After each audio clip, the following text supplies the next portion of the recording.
ሚኪ ማይኮ እንዴት ከጎዳና ተነስቶ ታዋቂ ዩቲዩበር ሆነ?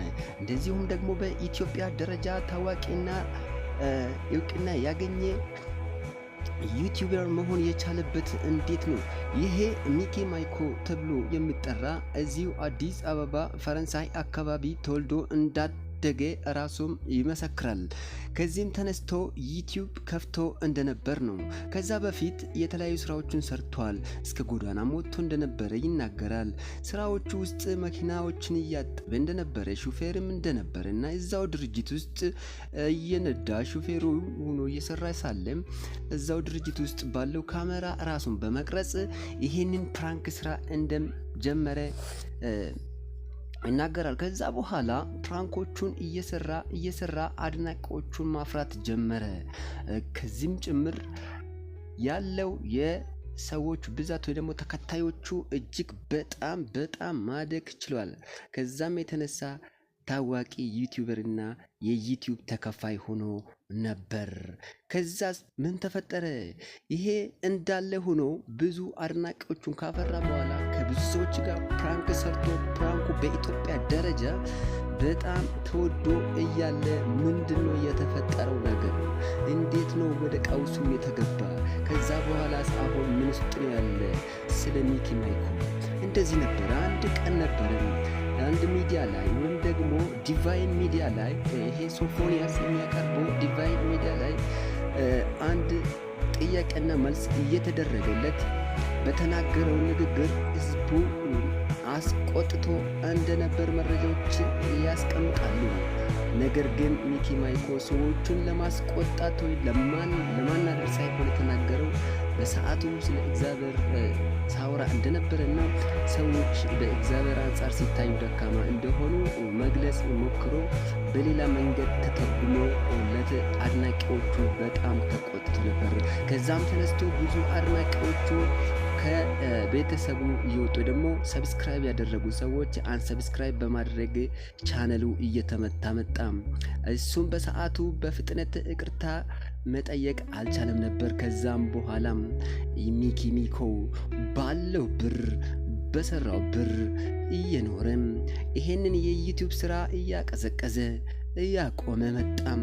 ከዛ በኋላም ህዝቡን ቀጥታ ጥያቄ መጠየቅ ሲገባና እየቀጠለ የጀመረውን የዩቲዩብ ስራው መስራት ሲገባው ምኑኜ ነው ብሎ ራሱን ማዳመጥ ጀመረ። ከሰዎች መራቅ እንደጀመረ ያስቀምጣል መረጃም። ከዛው ተራራቀ። ለ6 ወር የሚሆን ያክል ለ5 ወር የሚሆን ያክል ምንም አንድም ቪዲዮ እንዳልሰራ እሱም ይናገራል። ከዛ በኋላ ምንድነው የገጠመው? እንዴትስ ነው ሚኪ ማይኮ ብሎ የነበረው ወደ ሪች ማይኮ ቀይሮ የነበረም? ሚኪ ማይኮ ተብሎ ዩቲዩብ ቻነሉ ላይ የሚታወቅ ነበረ። የሆነ ጊዜ ላይ ሪች ማይኮ ብሎ ስሙን እንደቀየረም ምክንያቱም በዝርዝር አስቀምጦ ነበረም። ሪች ማይኮ እንድል ያደረጉኝ አንድ ሀብታም ሰዎች ናቸው ብሏል። ከነዛ ውስጥ አንደኛ ቢሊኒየር ምንቴ ነው። ቢሊኒየር ምንቴ ስኖት ማለት ይሄ ምንቴ ፈርኒቸር የሚያመርት ከአዳማ ጀምሮ በየክፍለ ሀገሩ ብራንቾች ከፍቶ የሚታወቅ ባለ ፈርኒቸር ነው። እሱ አንድ ሪች ማይኮ ብለር ስምን መሰየም እንዳለብን አወስኖብኝ ደግሞ አከፋፍቶኛል ብሎ በውስጥ ስናገር እንደነበረ ነው።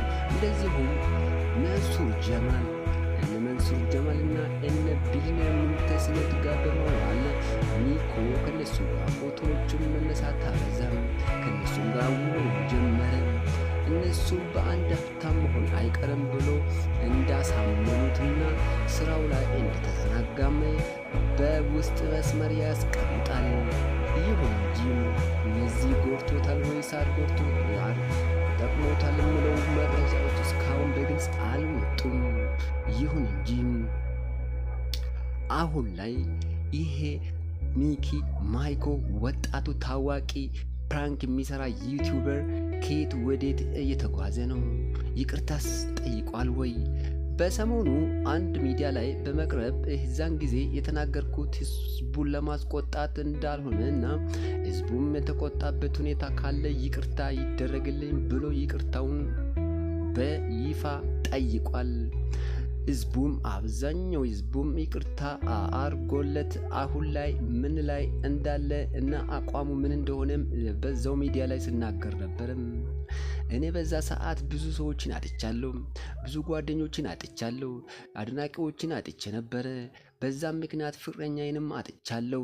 በዛው ግርግር ውስጥ ፍቅረኛዬን ማጣት በጣም ይቆጨኛል። ልጅም ስለነበርኩ ይቸኩል ነበረ። ይሄንን ግምት ውስጥ እንዲገባልኝና ፒፕሉ ይቅርታ እንዲያደርግልኝ እፈልጋለሁ ብሎ አንደርላይን አድርጎ አስቀምጦ ነበር። አሁን ግን ገና ነኝ ወጣት ነኝ በማለት በአዲስ ጉልበት ስራዬን መስራት እፈልጋለሁ። በጣም ዲፕሬሽን ውስጥ ገብቼ ነበር። ዶክተሮቹም ጋር ሂጄ ስለራሴ ጠይቅ ጀምሬ ነበር።